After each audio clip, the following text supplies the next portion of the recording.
Welcome to The Explainer. So today we're talking about that anxiety around AI. But we're not just going to talk about it. We're going to tackle it head-on with a real plan, a roadmap drawn from history and, the corporate battlefield. It feels like the whole conversation around AI is, well, it's stuck between these two crazy extremes, right? On one side, you've got the true believers promising a total utopia. And on the other, you've got the doomsayers predicting, the end of humanity as we know it. And for most of us, we're just kind of stuck in the middle of all that noise. So what do you do with that feeling, being caught in the middle? Well, the source material for this whole explainer makes this really powerful case that there's a third option. A way to take all that anxiety floating around and channel it, to turn it into a concrete strategy. Basically, turning that feeling of panic into a clear procedure. All right, let's get into it. The very first step to getting a handle on this fear is to understand that what we're feeling, it is not new at all. In fact, it's a super old story, and it tells us something really fundamental about how we humans relate to the tools we make. Yeah, this core anxiety, this fear that a new tool is going to make us weaker or, dumber, it's a cycle that's been repeating for literally thousands of years. It pops up every single time we invent something that takes a skill we thought was uniquely human and puts it outside our heads. And check this out. What's so wild is how perfectly our current fears map onto these huge historical moments. I mean, we're talking about the invention of writing in ancient Greece, the Luddites during the Industrial Revolution, and even the calculator debates back in the 70s. The arguments people were making back then, they're almost identical to what we're hearing today. So let's start with writing itself. You go all the way back to Plato's Phaedrus, and you have King Thamus literally warning that this new tech, writing, is going to destroy our memory. He was worried we'd stop actually knowing things and instead just know where to look them up. Does that sound at all familiar? And that right there, that's what we can call the Phaedrus warning. It is the direct ancestor of our fears today. This idea that we'll have a semblance of wisdom, the appearance of being smart, without any real understanding, that is exactly the critique people have right now about just grabbing an answer from an AI without doing the hard work to actually learn it. Okay, let's jump way forward to the Luddites. Now, these guys get a bad rap. They weren't just mindlessly smashing machines. No, they were highly skilled artisans, and they were protesting machines that were being used to churn out cheap, low-quality junk, they called them cut-ups, that was totally devaluing their life's work.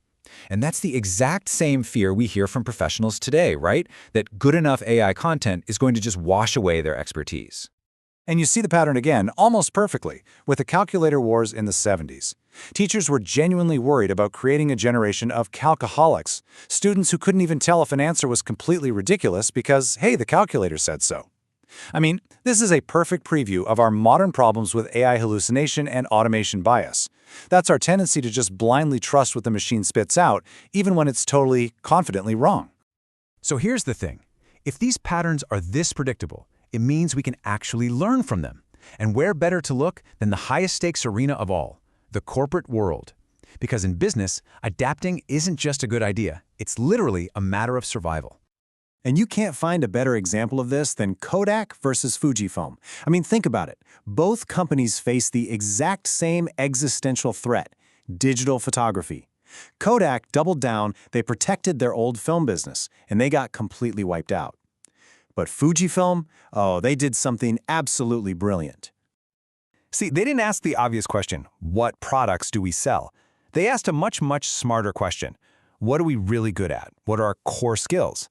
And they realized all their deep, deep knowledge of chemicals like collagen and oxidation for making film, well, that was directly applicable to making high-end anti-aging cosmetics. They basically did an audit of their own source code as a company and then reapplied it to a whole new industry. And they didn't just survive, they thrived.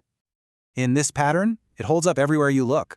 Intel survived by blowing up its own main business in memory chips to go all in on microprocessors. Netflix killed its own golden goose, that incredibly successful DVD business, to win the streaming war. And Nokia, well, Nokia's the cautionary tale.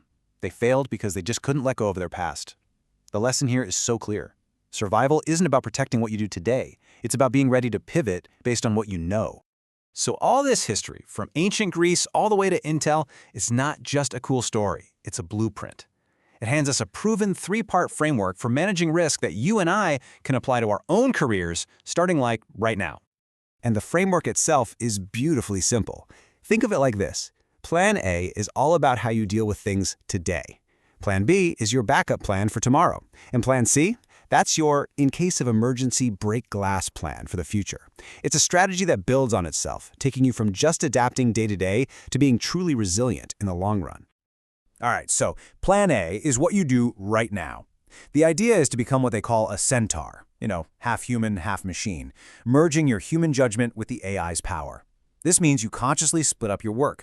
You've got AI mode for cranking things out fast, and then you switch to human mode for careful checking and verification. And this is the crucial part. You have to enforce rules for yourself, like a two-source rule for any fact an AI spits out. It's all about building habits that keep you in the driver's seat and avoid those dumb mistakes or just getting lazy. Next up is Plan B. This is your personal Fujifilm strategy. It's your hedge. You're betting that your main job might get devalued, so you start building what are called M-shaped skills. Instead of being a specialist in just one thing, like a letter I, you develop deep expertise in a few different areas. So maybe you're a copywriter, but you also build a deep skill in crisis management.